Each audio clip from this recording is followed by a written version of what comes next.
So to install SciPy, first we will create a virtual environment, because it is a good practice that we create virtual environment for every independent project.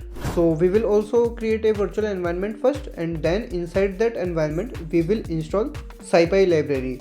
Now for that, the Python should be installed in your machine, and to verify whether the Python is installed or not, you can type this command python 3 space -- version, and if you get the output something like this, the version might be different in your case, but the output would be something like this, and you would not get any error. That means the Python is installed. Otherwise, you would need to install Python first, and then you would need to install SciPy.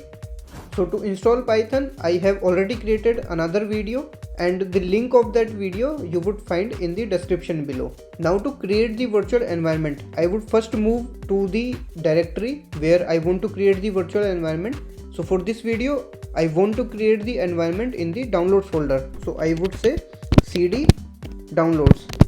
So I would change the directory to the downloads folder, and here I would run one command to create the virtual environment, and which will be python 3 space -m venv, which stands for virtual environment, and then I would write the name of the virtual environment which I want to create.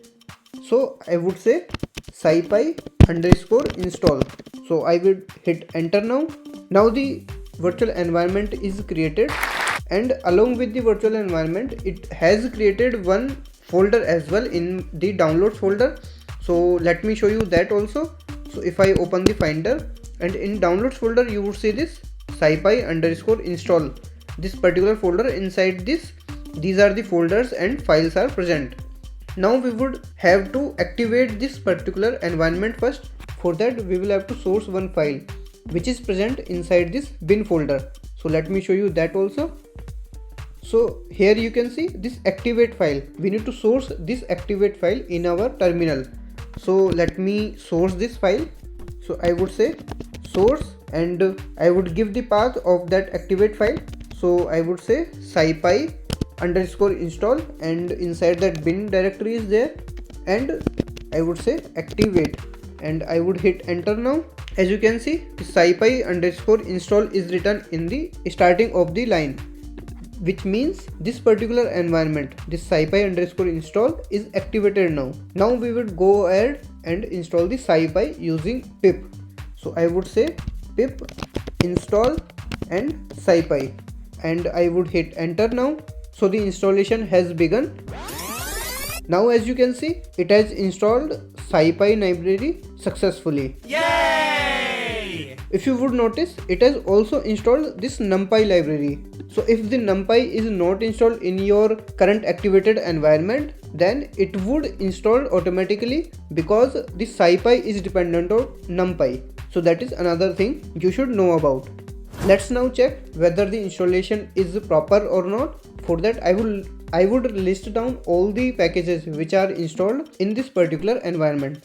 For that, I would run this command, which is pip list, and it would list down all the packages. So here you would see this SciPy is also present with the version 1.12.0. Now let's try to use this in the Python shell. So I will open up the Python shell using python 3 command.